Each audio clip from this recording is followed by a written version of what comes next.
About 8 or 9 months ago, I was one of the first people to ring the alarm about the fact that a woke judge was getting ready to release the psycho Slenderman stabber Morgan Geyser.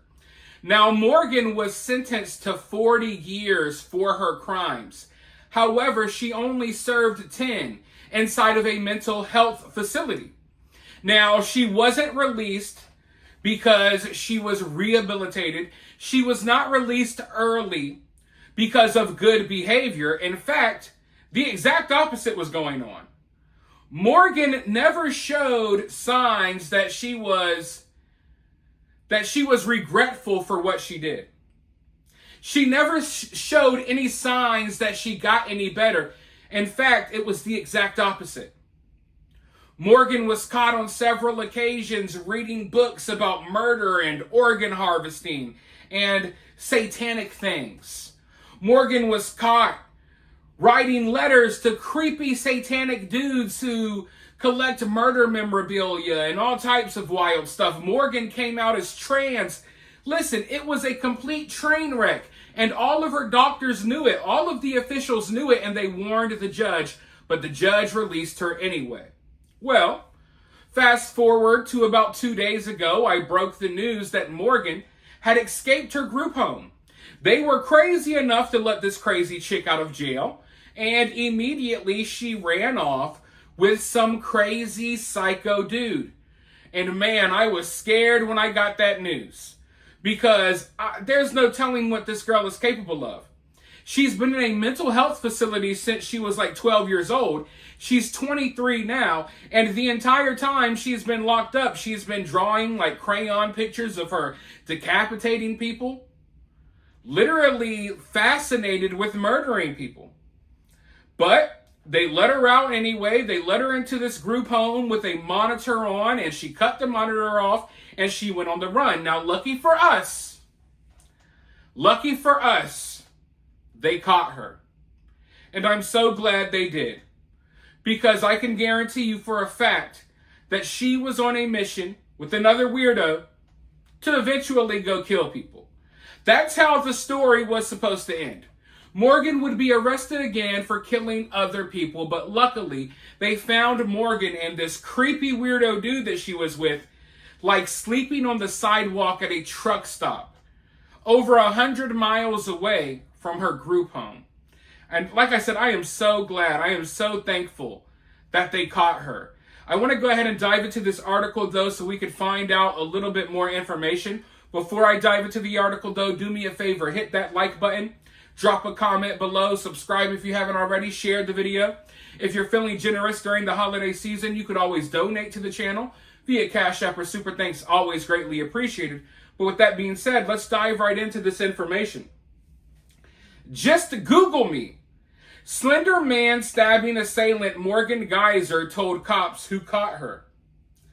When she was captured Sunday night, 165 miles from the Wisconsin group home she allegedly fled, Slenderman stabbing assailant Morgan Geyser told officers who asked her for her identity to just Google her.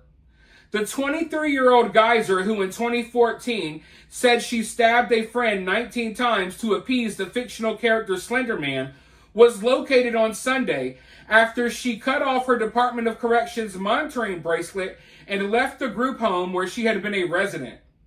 Geyser was taken into custody at a truck stop in Poison, Illinois, with a 43-year-old person she had traveled across state lines with, Chad Mecca, according to a Poison Police Department statement released on Monday. Police found the pair sleeping on a sidewalk. The statement said, both Geyser and Mecca initially gave police false names according to a criminal complaint filed in Illinois. I want to show you guys what Chad Mecca looks like. God! Oh! Woo! Good God Almighty. This is Chad Mecca. Now remember, I told you guys that Morgan recently came out as trans while she was in the mental health facility. This is the guy that she ran off with, some guy in his late 40s. Okay, look at this psychopath. This complete psychopath. I want you to remember that a judge, knowing how crazy this girl is, knowing she was in contact with other crazies on the outside, they released her anyway. And they put every American in danger because these people could have went anywhere and did anything. These people look absolutely insane. And not only should they not be held in a mental health facility, people like this should be disposed of, if you ask me. Literally throw them in the wood chipper and get it over with. But let's go ahead and go further into this article. The female repeatedly refused to provide her real name and initially gave a false one, the police said. After continued attempts to identify her, she finally stated that she didn't want to tell officers who she was because she had done something really bad, and suggested that officers could just Google her name. Once she provided her real name, officers learned she was wanted for escape in Wisconsin. Both Geyser and her companion were detained without incident. Mecca was charged with criminal trespassing and obstructing identification, according to police. They have since been released on a citation and notified to appear in court on January 15th. Authorities did not provide information on whether Mecca was involved in Geyser's escape from the group home. When asked about her ankle monitor, Geyser stated that she cut it off with scissors and that she and Chad discussed potentially making their way to Nashville, Tennessee. Geyser told authorities she met Mecca a couple of months ago at a church, according to the complaint. She then expressed how unfair she was treated at the group home and how she was upset that Chad was not allowed to visit her. Morgan stated that on multiple occasions, Chad visited her at the group home by climbing up to her window and sneaking in. Citing privacy laws, the Wisconsin Department of Health Services declined to comment on Geyser's escape. Police said Geyser and Mecca took a bus to Poison from Wisconsin. Poison is about 25 minutes south of Chicago. Waukesha County District Attorney Leslie Boyes, whose office prosecuted Geyser in the 2014 stabbing case, expressed her hope that the State Department of Health Services, which has custody of Geyser, will file a petition to revoke the conditional release she was granted in September. We fully support that motion, Boise said at a news conference on Monday. She outlined the procedure that would follow a petition to revoke Geyser's conditional release being filed. We will go before a judge to make a decision whether or not she will be returned to conditional release or whether she will be returned to institutionalized care, which is where she came from. She noted that her office vehemently argued at a January hearing that Geyser should not be granted a conditional release to the group home she allegedly escaped from. In September, a judge signed off on Geyser's transfer from the Winnebago mental health facility to a group home, despite concerns by prosecutors who alleged she had a violent communication with a man outside the facility and had already booked in the facility with themes of sexual sadism and murder. What we know is that there was a period of time between approximately 8 o'clock on Saturday evening to when she was taken into custody, when she was not monitored by any person. She was on the loose and her whereabouts were unknown. So we take this very seriously, Boise said. Boise also said that when a victim advocate from her office informed the family of the stabbing victim, Peyton Lautner, and her family on Sunday afternoon, the family were totally unaware of Geyser's alleged escape. A hearing to extradite Geyser back to Wisconsin from Illinois is expected to occur on Tuesday. Before being located, Geyser was last seen in Madison, Wisconsin around 8 p.m. on Saturday with an adult acquaintance. Madison police said in a statement posted on social media, which included a recent surveillance image of Geyser.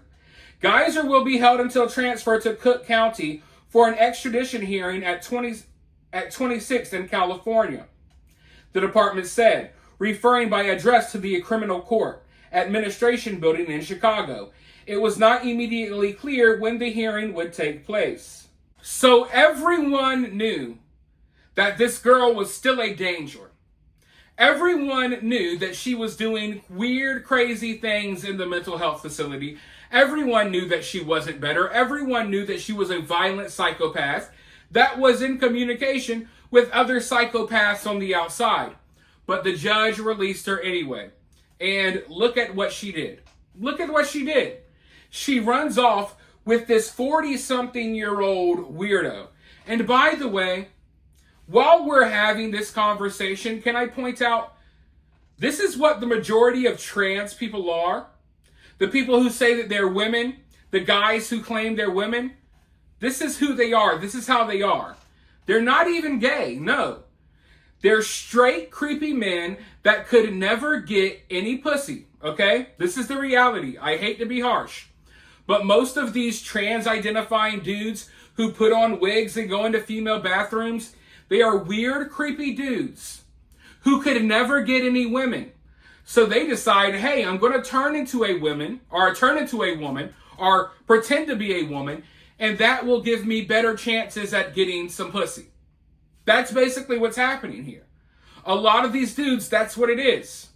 They can't get any real, regular women to sleep with them, so they pretend they're trans, and then they go and take advantage of weirdos like Morgan Geyser, right?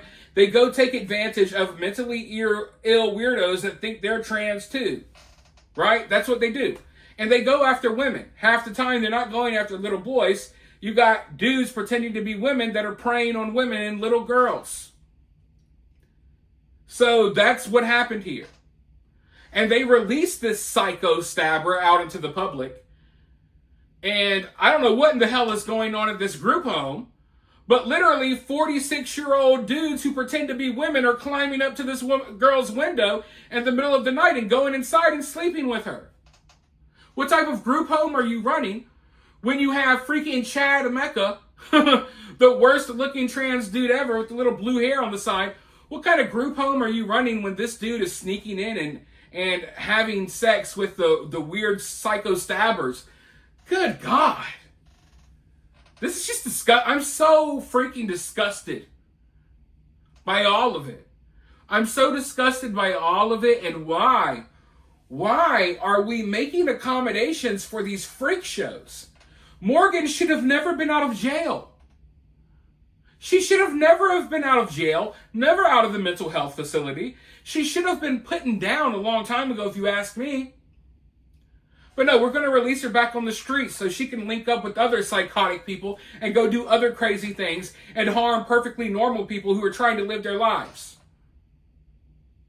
Oh, we're going to put her in this group home where you got 46-year-old trans dude climbing up the window, sleeping in the room with her. What the hell is going on? I am so glad they caught her crazy ass, though, because this story had the potential to end in a much different way. If you ask me, this story was always going to end in one of two ways.